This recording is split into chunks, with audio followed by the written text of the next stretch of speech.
Shalom bagi kita semua. Selamat bertemu dalam kasih Yesus Kristus. Bacaan kita pada saat ini terambil dari Galatia pasal 5 ayat 16 sampai 26 dengan judul perikop hidup menurut daging atau roh, dan saya memberikan satu tema, yakni pikirkanlah perkara yang di atas, bukan yang di bumi. Berbicara tentang pikiran, kita manusia memiliki pikiran yang positif dan negatif. Orang tua dan saudara-saudara yang sama-sama dikasihi di dalam Yesus Kristus, kita manusia merupakan ciptaan Tuhan yang paling mulia, unik dari segala ciptaan Tuhan yang lainnya,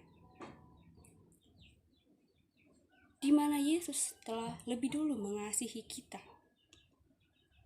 Melalui surat Rasul Paulus kepada jemaat di Galatia, di mana Rasul Paulus ingin melihat bagaimana kepenuhan dan kesungguhan orang-orang yang ada pada saat itu percaya kepada Yesus Kristus.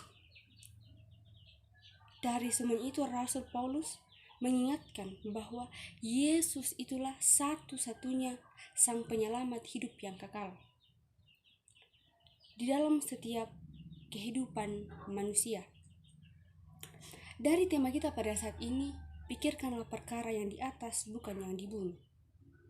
Yesus tidak ingin kita menduakannya dan tidak sebatas mengaku percaya kepada Yesus Kristus, tetapi kita harus sungguh-sungguh berpegang teguh kepada firman Tuhan. Kita manusia diberikan pikiran, akal budi yang baik, dan kita harus gunakan sebagaimana mestinya. Karena itu kita hidup harus mengikuti kehendak Tuhan dan mengikuti keinginan Tuhan, karena Roh Kudus yang akan menuntun kehidupan kita. Kita harus dipenuhi dengan kuasa Roh Kudus oleh Yesus Kristus. Dan jika hal itu terjadi, maka hidup kita dipenuhi dengan kuasa Roh Kudus yang bekerja di dalam kehidupan kita.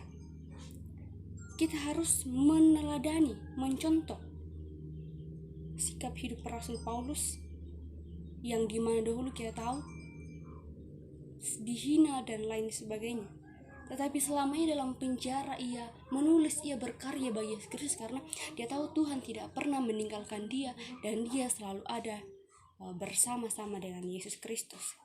Dia tetap kokoh, dia tetap berani, walaupun dalam penjara ia tetap memberitakan Injil melalui surat-suratnya yang dapat kita baca pada sampai saat ini. Kita harus memikirkan apa yang Tuhan pikirkan tentang kehidupan kita dan bagaimana caranya Tuhan berkehendak dalam kehidupan kita. Karena itu kita harus memikirkan perkara yang di atas, bukan yang di bumi. Karena segala sesuatu yang kita miliki itu hanya titipan Tuhan dan itu hanya sementara. Kehidupan yang kekal ialah kehidupan yang nyata daripada Tuhan. Nah, karena itu mari kita serahkan sepenuhnya kehidupan kita ke dalam tangan Tuhan, ke dalam tangan Yesus Kristus, yang Roh Kudusnya bekerja atas kehidupan kita, atas segala kehidupan kita yang pada saat ini pada saat ini Tuhan masih memberikan nafas kehidupan yang kita masih rasakan pada saat ini. Semuanya itu kita hidup oleh pimpinan Roh Kudus Tuhan. Amin, firman Tuhan.